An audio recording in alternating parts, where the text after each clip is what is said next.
Stop 2 on daily Trans-Canada trip. Still right from Winnipeg to Yorkton. And this area is the slight diversion we took. And this is called the Narrows, which is a causeway, bridge that links the eastern coast of Lake Manitoba with the western coast.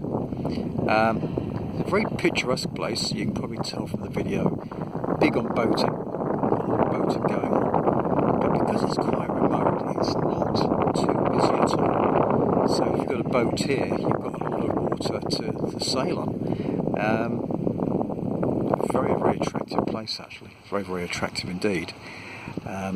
So you've got the Lake Manitoba. That means it's the fifth of the Great Lakes we've been to or around, along with Superior, Huron, Erie and Ontario.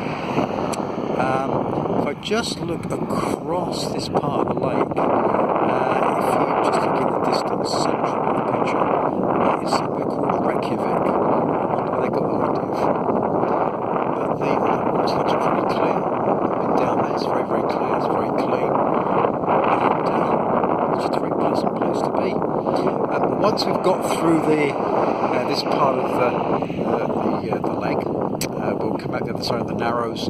We've got a couple of hours to get to Yorkton, and I think when we start the drive to Yorkton and beyond tomorrow, that's when we get into the real heart of prairie land, which is going to be hundreds of miles of crops, low-lying crops, and just big sky. So that should be quite something to see. So there we are, the Narrows, very attractive place.